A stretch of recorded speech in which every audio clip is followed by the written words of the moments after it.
Hello everybody, welcome back to... Friendship Theory Part 3! Another video? Wait, so this isn't the Part 3? I mean, no. Like, we kinda covered everything involving Friendship Theory. So unless we get like a new game release with some new evidence, or maybe the Freddy above gives me like a vision, we won't be doing a Part 3 anytime soon. Like, the second part was already kinda messy structure-wise. I'm not gonna make another 40-minute long video with a few breadcrumbs I forgot to mention in the other videos. Oh, okay. Well, can I at least be in this video then? Oh, kid. Oh, you. Oh, you little rascal, you. No. What? No, really, like, no. Please leave. Oh, okay. Well, I guess I'll go then. Phew. Sorry about that. That was kind of awkward. But welcome back to a brand new video. This time we won't be talking about friendship. Instead, we'll be talking about this guy. Yep, that guy. People in this fandom sure love to talk about this guy. But no, seriously. Today's theory will be one I'm not fully convinced on. This is a theory I've had in the back of my mind for a very long time. It actually started out as a simple Twitter thread, where I kinda just went, wow, wouldn't this be kinda cool? Wouldn't this be kinda awesome if it was canon? But slowly over time, this theory has garnered more and more evidence. Even theories that are pretty similar in concept have been created after the release of Secret of the Mimic, and a lot of them have garnered a lot of popularity. So in my mind, I just kinda went, why not? If these theories are considered plausible options, then I think what I'm about to claim is also considered a plausible option. If not even more plausible, in my opinion. But again, this is just my opinion, so take everything I say with a huge grain of salt. But for now, if you're still interested, sit down, grab a drink and a snack, and let me yap for like another 40 minutes. I'm Klavisky, and this is what I dub Mimic Meta Theory. Do you think what happened to Kid was messed up? Make your voice heard. All you have to do is like this video, subscribe and add #BringBackKid to your comment. For people that don't want to see Kid again, all you gotta do is also like the video, subscribe and add #please don't bring back Kid, he's really annoying, please, to your comment. Your votes will be counted in the next video. Kid's future lays in your hands.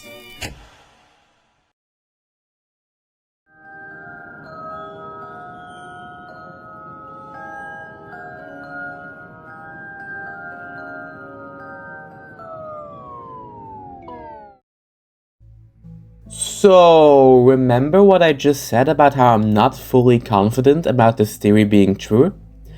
Well, that isn't applicable for this chapter of the video. Whether or not later information in this video is true or not, what I'm gonna tell you now, I'm pretty sold on.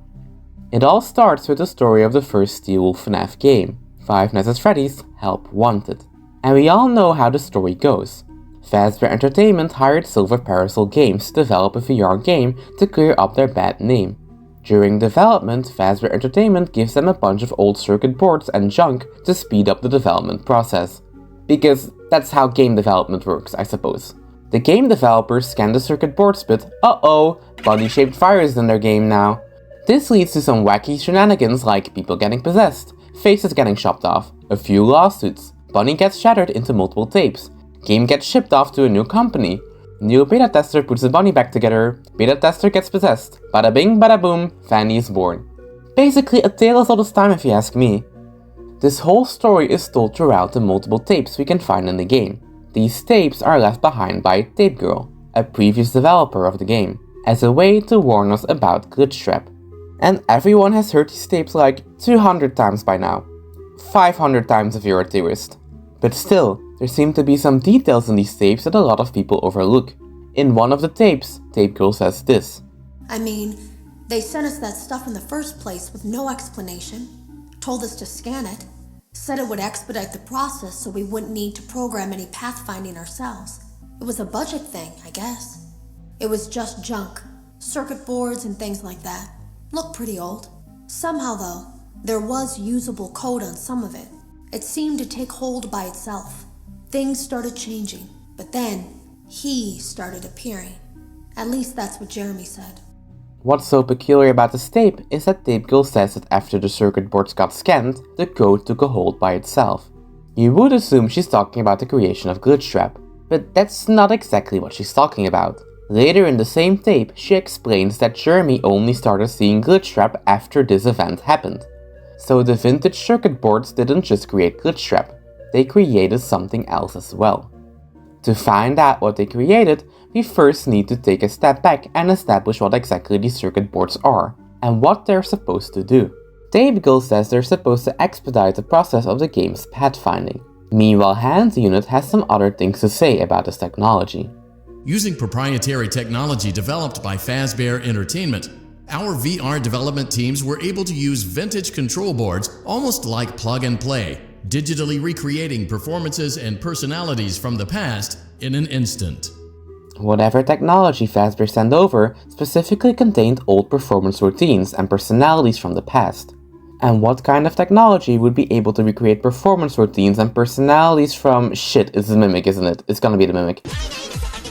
What or which version of the Mimic Glitchtrap exactly is doesn't really matter for this theory. This theory only requires Glitchtrap to be a variant of the Mimic code in some shape or form, which most theorists already seem to agree with anyways. So it doesn't matter if you think that this goober is M1, or M2, or even M3. There just needs to be a sprinkle of Mimic program in there for this theory to work. This is also reinforced by a scrapped Easter egg from an early version of the Help Wanted game. Originally, when you unlock the exotic Butter's basket and press a button on the bottom of the basket, you would be greeted with multiple images of real-life endoskeletons. One of those images was even used to promote the game before release. The file name of this picture was named Origin. This obviously implies that these endoskeletons are the origin of the circuit boards used in the game, and the origin of Glitchtrap. But if these circuit boards contain the Mimic program, and the Mimic program created Glitchtrap, what exactly did Glitchtrap create before Glitchtrap? Well, I think Glitchtrap is the one who created the hard mode minigames. Just think about it for a second. These circuit boards were specifically used to speed up the game's development process. If you scanned in this mysterious metal junk and you suddenly had double the amount of minigames, that would speed up the development process pretty well, wouldn't it?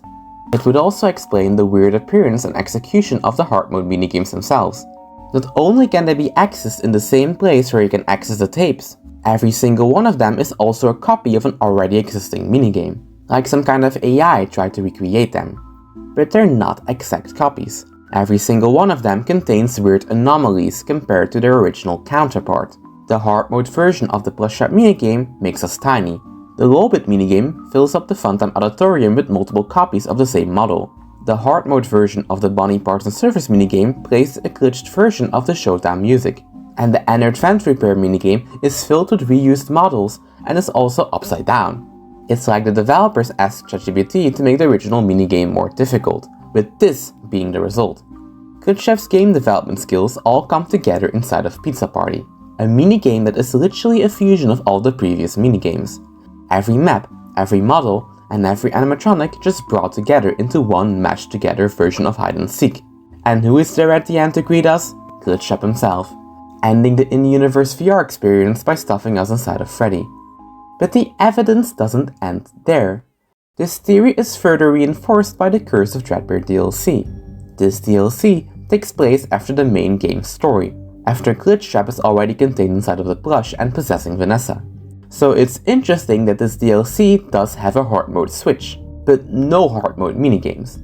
It seems like it's only there for a storytelling purpose, to show us that Glitchtrap is too busy doing something else right now. But now that Glitchtrap successfully escaped the digital realm, what is his plan? Why did he want to escape this digital realm in the first place? Glitchtrap's motivation seems to be something a lot of people take for granted. He's just copying William Afton after all, so he's doing Afton stuff. He's Aftoning all over the place. In reality, I think Glitchtrap has a very different motivation, and that motivation is tied to a random Easter egg we can find in another Steelwood title, Security Breach. In this game you can find an obscure Easter egg not many people talk about.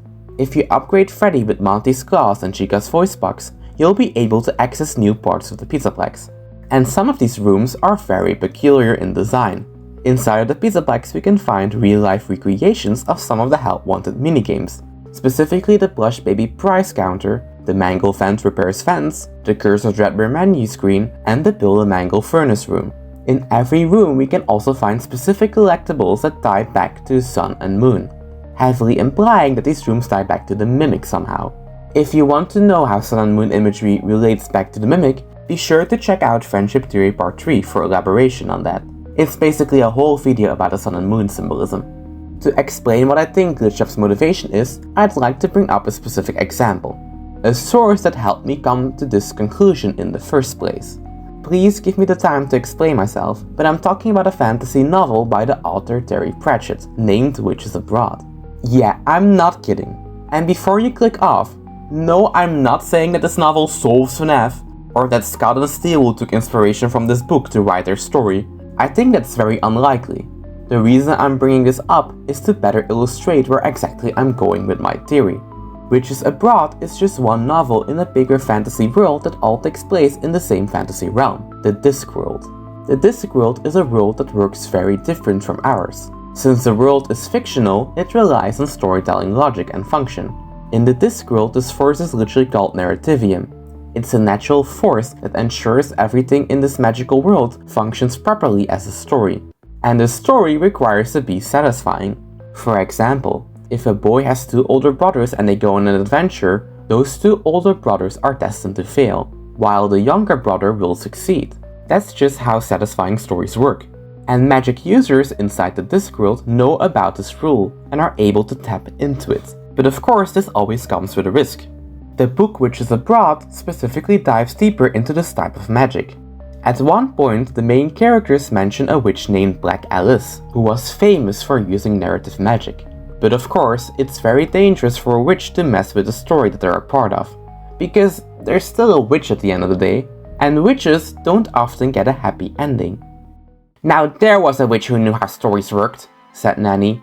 She used to be in as many as 3 of them at once. She was said to be the greatest witch who had ever lived. Not exactly bad, but so powerful it was sometimes hard to tell the difference. When it came to sending palaces to sleep for 100 years, or getting princesses to spin straw into gold, no one did it better than Black Alice. I met her once, said Nanny. Of course she was getting pretty, well, eccentric by then. Gingerbread houses, that kind of thing. That must have been before those two children shut her up in her own oven, said Margaret. Yeah, sad. I mean, she didn't even really eat anyone. Well, not often. I mean, there was talk, but... Well, that's what happens, said Granny. You get too involved with stories, you get confused. You don't know what's really real and what isn't, and they get you in the end. They send you weird in the head. I don't like stories. They're not real. I don't like things that aren't real. The main plot of Witches Abroad follows a group of 3 witches, Granny Weatheraxe, Nanny, and Margaret. To cut a long story short, they are sent on a mission by a dead fairy godmother to help a fairy tale princess get her happily ever after. But during their journey to help the princess, they quickly find out that someone has been messing with the stories. Along their journey, they find recreations of famous fairy tales. They find a castle that is cursed to sleep for hundreds of years, a girl in a red cape who is going to bring cookies to her grandmother, a wolf that is brainwashed to act like a human, being forced to attack pigs that are also brainwashed into building houses out of straw and brick. Granny quickly realizes that this isn't a coincidence. Someone has been messing around with the narrative on purpose, like they're preparing for something bigger. Granny sighed. Someone's been here before us, passing through. Someone who knows about the power of stories and uses them. And the stories have kind of hung around. They do that when they get fed. Would anyone want to do that for? Said Nanny. Practice, said Granny. Practice? For what? Said Margaret. I expect we'll find out presently. Later we find out the one behind the doll is none other than Granny's own sister, Lily Weatheraxe. Lily is trying to manipulate the narrative to gain control over it, wanting to rule over a kingdom that perfectly follows story logic. Her plan to achieve this? Recreating the most famous story of all, Cinderella. Yeah, I know, this is the second time I bring up Cinderella for the sake of FNAF lore. I'm okay, I swear. But at the end of the day, the witches are able to save the day by abrupting the story and Lily ends up being trapped in a magic mirror. ending up with an unfortunate fate like most witches do who mess with the narrative. You may already start seeing some similarities between both stories. The witch created multiple smaller recreations of fairy tales as preparation to create a bigger one, doing it purely out of desire to create a perfect story. And I kind of think that's what Glitchtrap's motivation is. Think about it. Whatever part of the Mimic program was put into the VR game was put there for a specific purpose, to speed up the development process. And if I'm right that it did this by recreating existing minigames, that means Glitchtrap is the result of this goal, even if he was considered an undesired result to the development team. He's the manifestation of the task the program was given. So Glitchtrap would have the same goal. Instead of recreating personalities and voices, he recreates minigames. He basically generates FNAF games. But once his task is finished and Tape Girl splits him up into multiple tapes out of safety concerns, remember Jeremy, Glitchtrap's main goal becomes putting himself back together, so he can continue his purpose, even if he has to perform this purpose somewhere else. So I think that's what these rooms are, early recreations of minigames. Once Glitchtrap escaped the digital realm through Vanny, he continues his legacy, his purpose in the real world. But just like the witch in the story, these rooms were just preparation for something bigger. And I think that something bigger is literally Security Breach itself.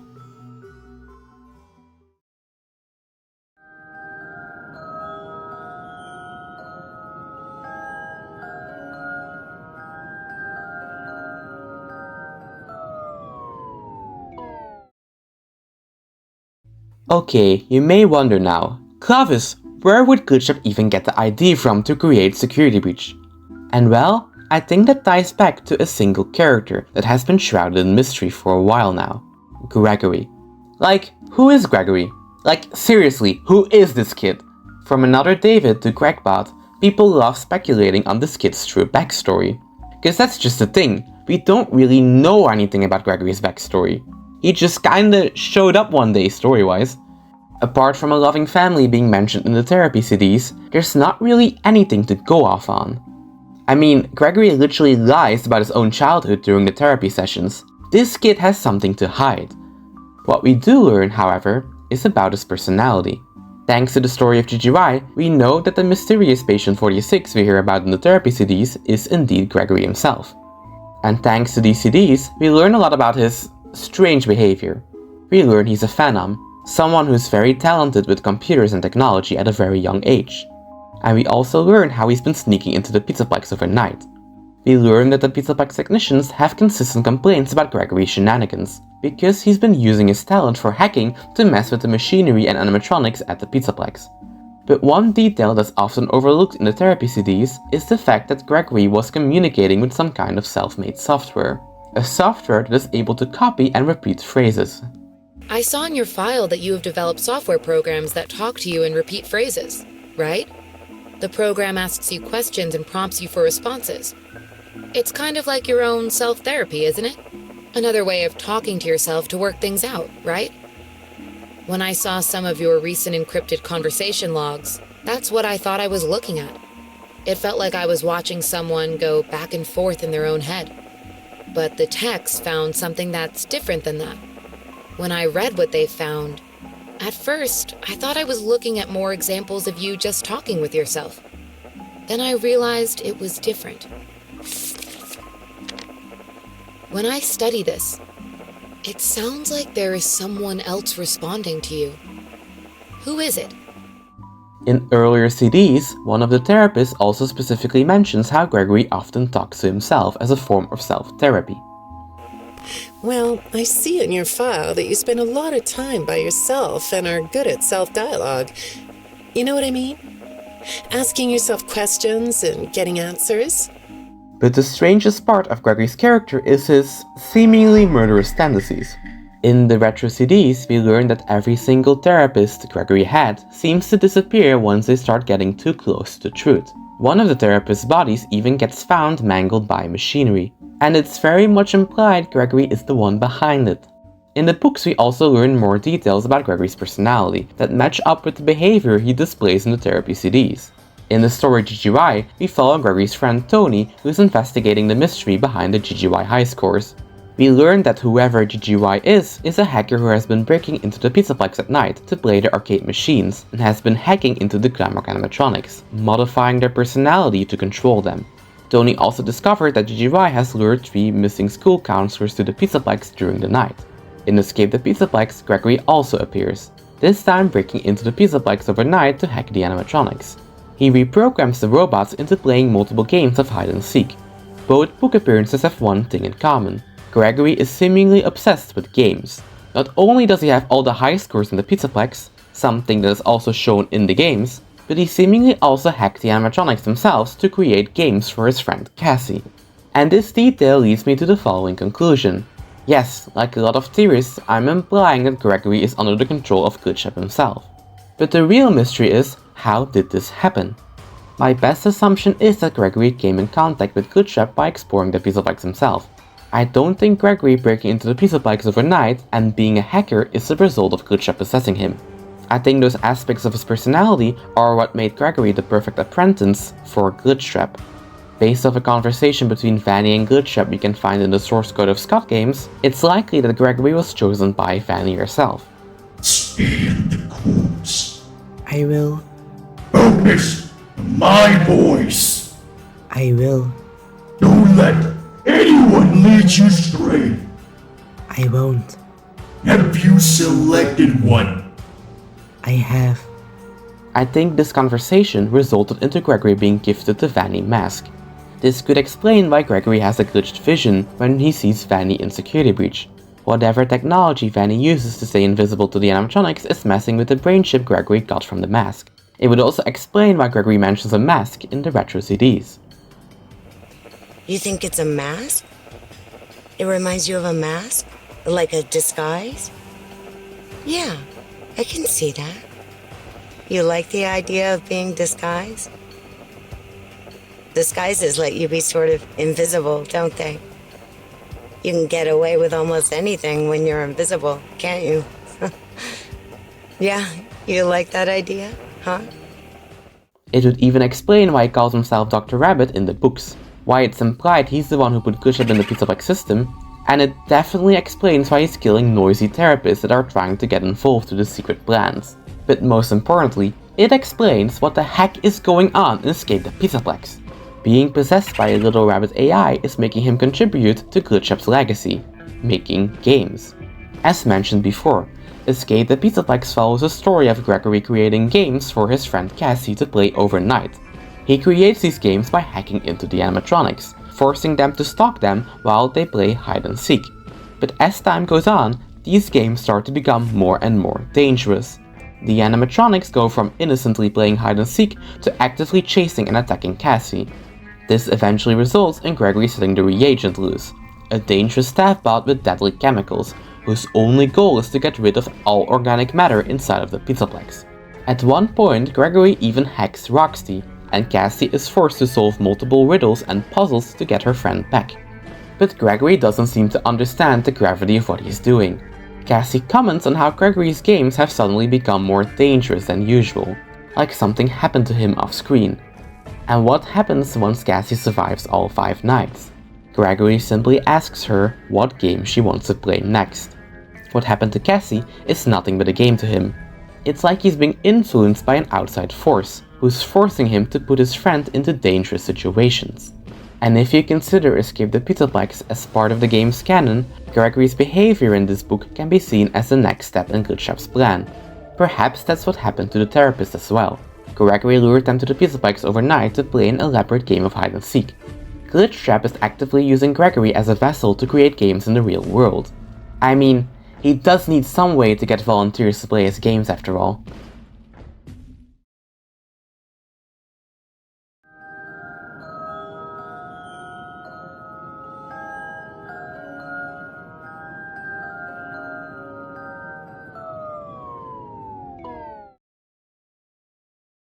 Now we finally get to the crux of the theory. This is basically what I've been building up to. But I want to warn you, a lot of this part of the video is pure speculation, so please take what I'm saying with a huge grain of salt. In Ruin we learn about another side of Gregory that we don't really explore anywhere else. He's kind of a little artist. In the Rune DLC, we can find multiple collectible drawings that are drawn by Gregory himself. Each one of them depicts a scene from a different ending you could unlock in the base game of Security Breach. This gives us a glimpse at a different side of Gregory. Not only was he a hacker and a gamer, but he was also an artist, a storyteller. Most people think these comics only exist to imply that the other endings simply aren't canon. They're just fantasies Gregory made up after the events of the Princess Quest ending. But I don't think that's the case. After all, these endings still depict canonical things that could have happened in Security Breach if we made specific choices. And since both the Blob and the Pizzeria Simulator location in the sinkhole still exist in the story of Rune, I doubt the comics only exist to make us disregard all the things we see inside of the other endings. One thing we have to put into context in this point of the story is that the events of the past games are seen as ghost stories and urban legends. Stories that have been watered down and franchised by Fazbear Entertainment for the sake of merchandising. Characters like the Missing Children, Circus Baby, and Springtrap have been watered down to nothing more than fictional horror game characters in universe. The tragic events that created them being nothing more than products. Products targeted at kids like Gregory himself. I think these drawings depict different fictional scenarios made up by Gregory. Stories from the mind of a child that is a fan of the Fazbear brand, inspired by the many horror stories surrounding Freddy's. Stories focus on Gregory and his favorite character Glamrock Freddy, being heroes and saving the day, defeating the evil at the root of the Pizzaplex, an evil version of franchise antagonist Springtrap, returned from the dead to spread havoc once again. Basically, Gregory made in-universe FNAF fanfiction. He would have either developed these ideas with his AI chatbot friend Glitchtrap by talking to him through the mask, or he would have at least told him about it, giving Glitchtrap the perfect idea for his next video game, making his own favorite Apprentice the main character. That would also explain what the two of them are talking about in the conversations that get mentioned in the retro CDs. But if the concepts for the endings were originally conceptualized by Gregory, how does that affect the story of Security Breach itself? Well, I think Security Breach is Glitchtrap's Magnum Opus, his ultimate game of hide and seek. Glitchtrap has been making games for years now at this point, starting small by recreating the minigames from the VR experience in real life, then using Gregory as a vessel to lure people into the Pizzaplex during the night to play his games, and now Glitchtrap has reached his ultimate creation, a full game where Gregory himself gets to play the main character, living out his ultimate fantasy just like he did in his stories. Every drawing we find in Rune is a possible storyline Gregory can unlock to beat the game. And if he does beat the game, Glitchtrap can simply make him come back the following night to play again. Hand unit at the start of the game literally says that Pizzaplex will be closed for multiple days. It's the perfect time to test all of this out. Ladies and gentlemen, thank you for visiting, and we hope you enjoyed the show. Freddy and the gang are pretty tired, but they'll be back again next week after a few days of scheduled maintenance. It wouldn't even be hard for Glitchtrap to achieve this. He's in control of every animatronic and machine inside of the Pizzaplex.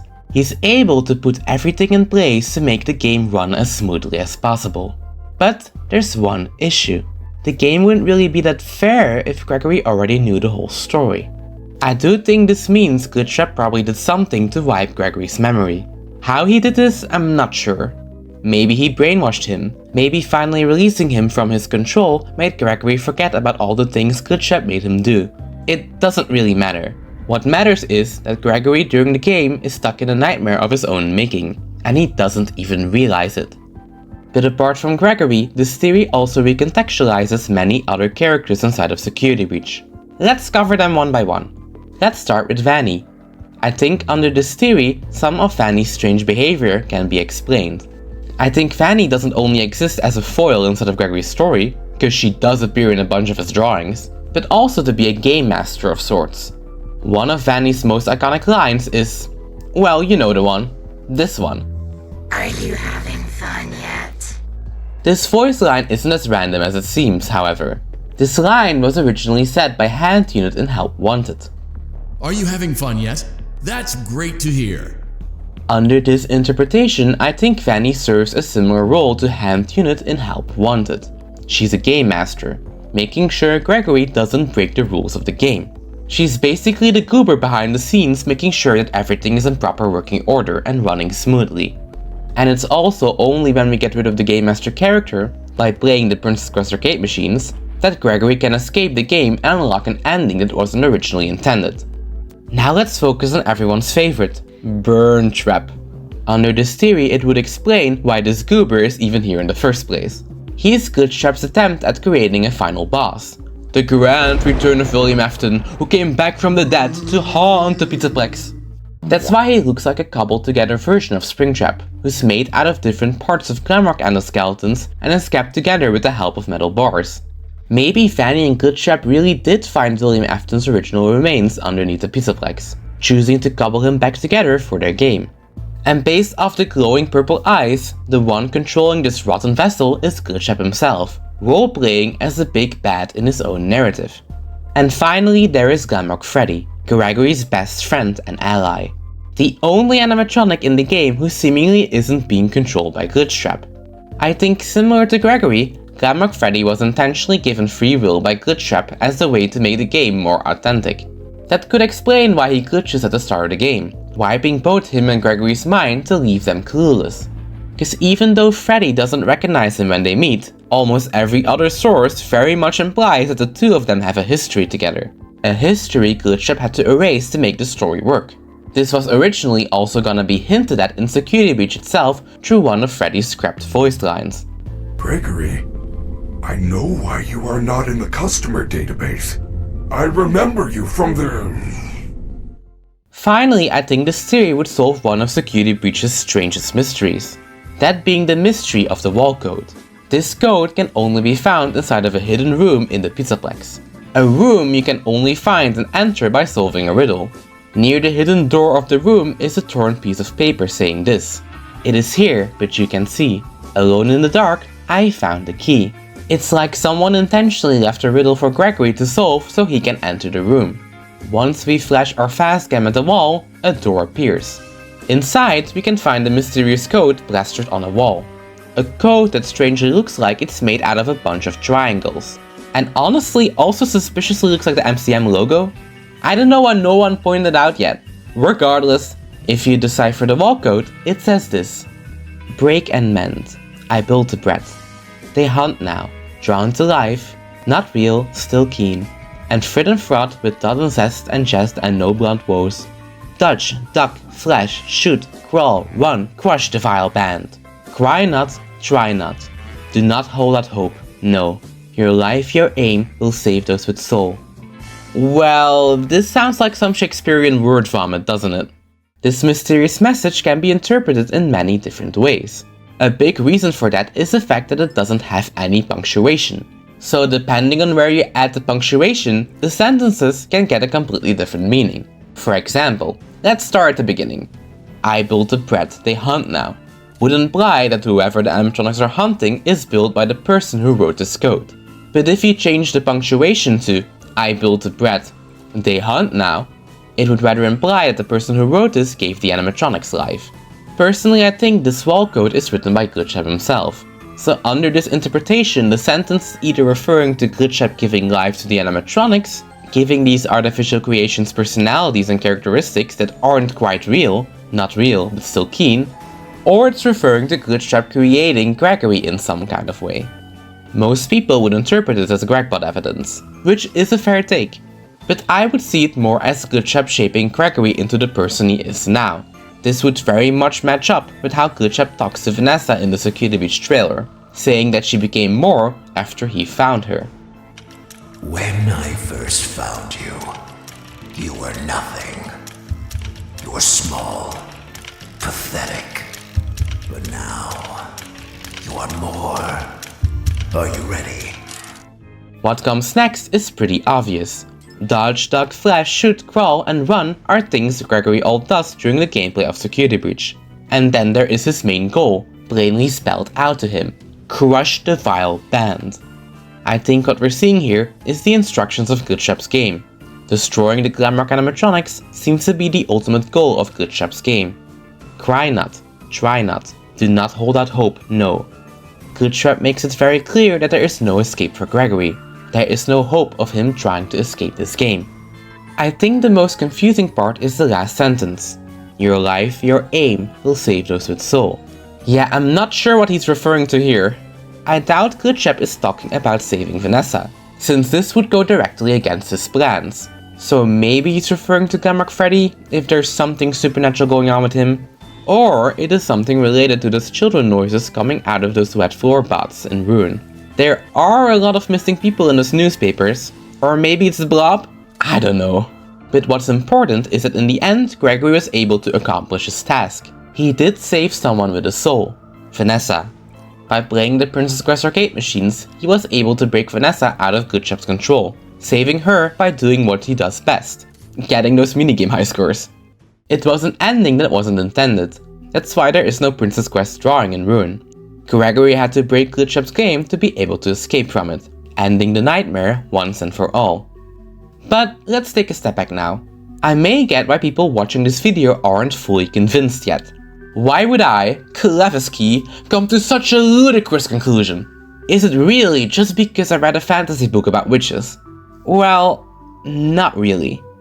For my last piece of evidence, I'd like to point at the Tales from the Pizzaplex books. I know, these babies aren't in the same continuity. But something us fans often do with the FNAF books is point out consistent themes and patterns inside of them. This was first done with the Frights books, where people pointed out the consistent use of body swap and body theft stories. And like Frights, Tales has a very commonly recurring theme inside of its pages. That theme being the line between the video game world and the real world constantly being blurred. If what I'm saying doesn't make sense yet, let me list a few examples. In stories like Tiger Rock and Under Construction, the main character gets trapped in a VR or AR version of the real world. In Tiger Rock specifically, the main character Kai's world starts to fuse together with elements from the VR version of the Pizzaplex. Even when he thinks he finally escaped the VR world by the end of the story, the main antagonist Tiger Rock somehow found a way to escape the digital world to attack Kai in the real world. Meanwhile, in the story The Monty Within, we follow a kid named Kane. After messing with a game boot at the Pizzaplex, Kane gets possessed by a video game version of Montgomery Gator. This version of Monty specifically originates from a food fight multiplayer arcade game, where the Gator throws food at other players to gain points. Now that half of Kane's brain is possessed by Monty, the Gator tries his best to continue the game in the real world, even causing a real food fight between multiple students in the school's canteen. In the story Pressure, we learn about the Pizzaplex's roleplay auditorium, a whole area that contains multiple recreations of FNAF locations that are present in the many Fazbear Entertainment video games. The whole point of this area is to do real-life reenactments of the scary scenarios inside of those video games. Our main character Luca is pressured by his friends to roleplay as Springtrap and chase them around a recreation of Freddy Fazbear's Pizza. But during the roleplay, Luca finds out the Springtrap cosplay is actually a real Springlock suit. This results in him getting slowly and painfully crushed by the suit, just like William Afton. And last but not least, we have the story Animatronic Apocalypse. In this story, the main character Robbie is part of the Fazbear fan club, a club that is obsessed with playing Animatronic Apocalypse, a board game that is this universe's FNAF equivalent to D&D. During their campaign, the kids have to prepare for an animatronic apocalypse. But once a new girl joins the group, and the principal also gets involved for some reason, suddenly the people around Robbie start to prepare for a real animatronic apocalypse, doing crazy things like eating beetles and burying themselves alive to protect themselves against animatronic enemies. These themes are also present in the Mimic epilogues. Here we meet a group of teens who are getting chased by the Mimic inside the pizzeria simulator location. While the teens do research on how to defeat the Mimic, a teen named Lucia speculates that the Mimic's behavior may be the result of him seeing a game of hide-and-seek. This is also later reinforced in Tiger Rock, where the virtual version of the Mimic, Tiger Rock, tells Sky he learned hide-and-seek a long time ago. And like we discussed earlier, this is also present in Escape the Pizzaplex, where Gregory forces Cassie to play multiple games of hide-and-seek. And what is a cutie breach but the ultimate game of hide-and-seek? Finally, we have VIP, a free interactive novel where the main antagonist is a virtual AI pig. This pig kidnapped Devin's brother, Ike, to force him to play a game with him. Devin has to gain 1000 points by playing multiple games at the Pizzaplex to get his brother back. If Devin fails his task, VIP forces the kid to stay at the Pizzaplex overnight to continue playing his game. And there you have it. If this theme is so consistent in almost every Pizzaplex related book, I don't think I'm too insane for assuming it's maybe trying to tell us something about the story of the games. And if this theory is true, it adds to the overall theme of modern FNAF. I think a lot of modern FNAF's story is about the past repeating itself, and we see in multiple modern FNAF releases how this repetition influences the narrative. A greedy company trying to cover up its past, watering its history down to mere urban legends and video games. Their ignorance indirectly allowing history to repeat itself. The franchise's newest antagonist is literally a robot mimicking events and characters from the past, bringing them to life in new ways. Secret of the Mimic shows this through M1 becoming a soulless AI version of Edwin's wife Fiona. Even my previous video, Friendship Theory, leans into these same themes. The Foxy story that consistently shows up in the sequel games is a story that keeps being retold over and over again, until it becomes meaningless. Just like how an AI keeps feeding on and repurposing the same information until it becomes slop. So under this interpretation, you can see Security Breach as being the result of an AI trying to recreate the past. An AI desperately trying to recreate video games he was fed on, using any data from the past to accomplish its goal. And where does the game take place? Right above the place where Henry said he wanted to end the cycle years ago. But thanks to the help of AI, thanks to people forgetting the past, the suffering continues to be fed and is allowed to keep going. This was Kravsky with the T, and I'll see you in the next video. Thanks for watching.